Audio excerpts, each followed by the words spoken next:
Salut, aujourd'hui on va voir une leçon d'orthographe, les noms composés. Un nom composé, c'est un nom qui se compose de deux ou plusieurs éléments.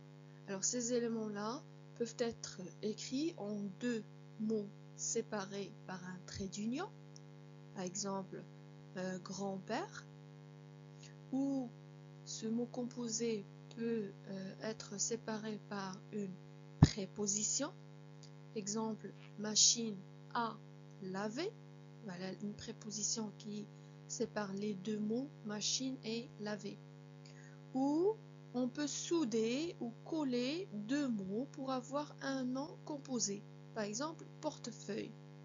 Ce mot-là, il se compose de deux mots, porte et feuille, mais ils sont soudés. Il n'y a ni préposition, ni trait d'union, ni un espace. Il est collé. Voyons voir maintenant la composition de ces noms-là. Alors les noms composés peuvent être composés de un nom plus nom. Par exemple, porte, fenêtre, une porte-fenêtre. Ou un adjectif plus nom. Grand-mère. Grand c'est un adjectif, mère c'est un nom. Ou aussi un adjectif plus adjectif. Exemple, des sourds muets. Sourd c'est un adjectif et muet c'est un adjectif. Ou un nom plus un complément du nom, introduit par une préposition bien sûr. Par exemple, pomme de terre. Ou bien une préposition ou adverbe plus nom. Demi-heure. Ou un verbe plus un nom. Porte, avion, ici c'est le verbe porter. Ou un verbe plus un verbe, par exemple savoir, faire. Si on veut mettre ces noms en pluriel, il y a une règle générale. Les noms et les adjectifs s'accordent, mais les verbes et les adverbes restent invariables.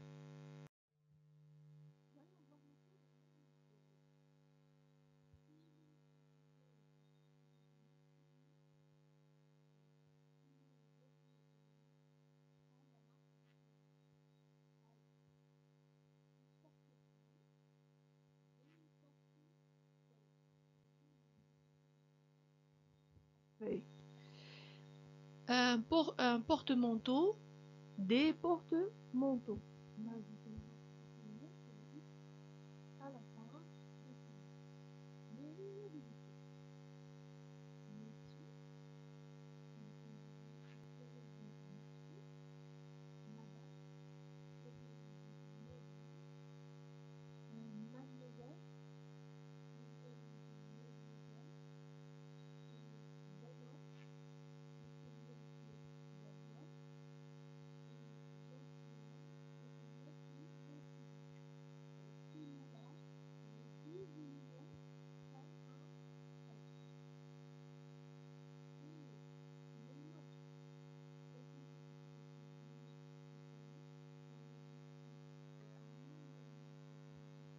Adjectif plus un nom. Alors, les noms qui se composent de noms et adjectifs. En général, ces noms-là prennent la marque du pluriel. Les deux mots ou les deux éléments formant le nom composé prennent la marque du pluriel. Par exemple, une porte-fenêtre, des porte-fenêtres.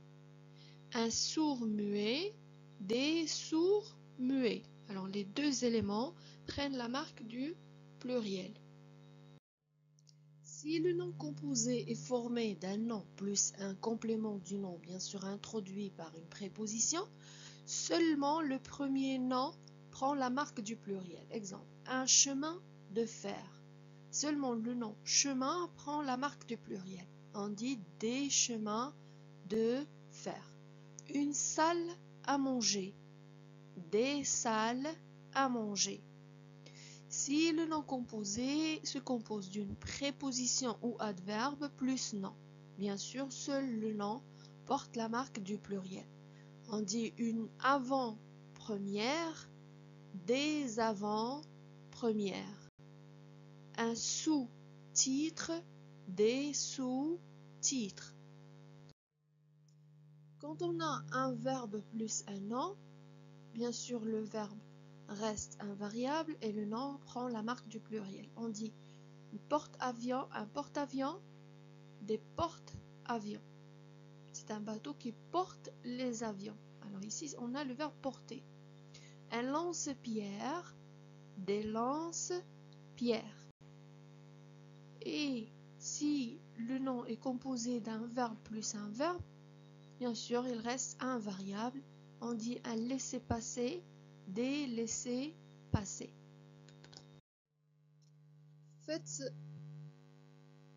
Faites attention aux adjectifs demi, semi et grand. Ces adjectifs-là restent invariables devant un nom féminin. Par exemple, une demi-heure, des demi-heures. Une grand-mère, des grands-mères. Et je vous dis merci beaucoup pour votre attention et à très bientôt.